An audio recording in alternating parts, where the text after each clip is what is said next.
I don't know whether you are aware that this slide, the slide on the left-hand side, don't look at the picture, but the slide on the left-hand side resulted in the killing of 7 astronauts.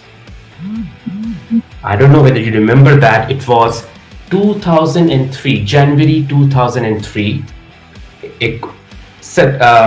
The Columbia shuttle was returning back to Earth, and it crashed as soon as it entered the Earth's surface. And that crash resulted in killing of those 7 astronauts. There was an investigation which took place, and it turned out that the engineers showed their concern that, okay, there is a danger with this shuttle, something needs to happen, but the information was lost in a lot of text, in a lot of words, which they shown using this PowerPoint slide.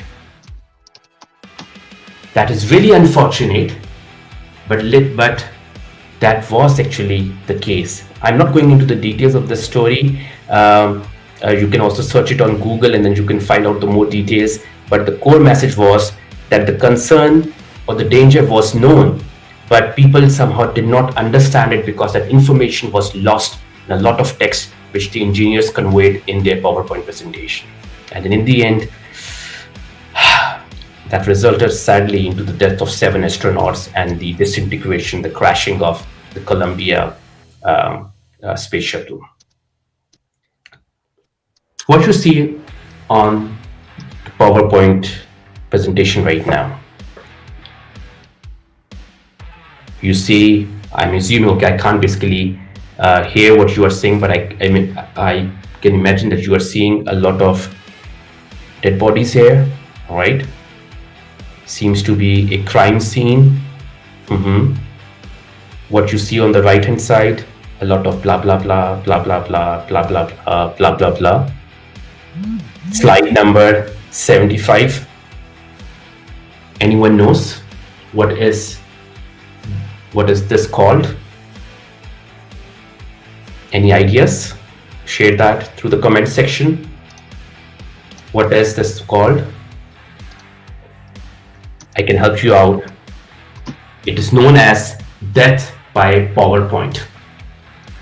So death by PowerPoint is when you are asked to give a presentation and you go into that meeting with dozens or hundreds of slides, and you just have a lot of text, a lot of blah blah blah blah on your slides, and that results into people getting yawning, people getting bored, people getting disconnected, people start working on their phones just because you have got them disconnected by using a lot of blah blah blah. How you can avoid death by PowerPoint? You can avoid death by PowerPoint by using big pictures. I can tell you there are some people who say that you can avoid death by PowerPoint and don't use PowerPoint at all. They say ditch PowerPoints altogether. I don't go to that extreme.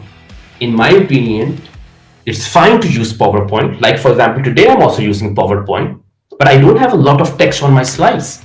I'm using a combination of imagery, videos, facts, graphics to convey my message across. So you can use PowerPoint, but how you use the PowerPoint, that matters a lot. And what I strongly recommend is use PowerPoint and with a combination of some state changes. For example, if you are in an in-person meeting in a room, ask people to join you and do some whiteboarding with you. Maybe ask people to join you and do some work on the flip chart. On the Zoom, typically you have this annotation concept. Ask people to start doing annotation.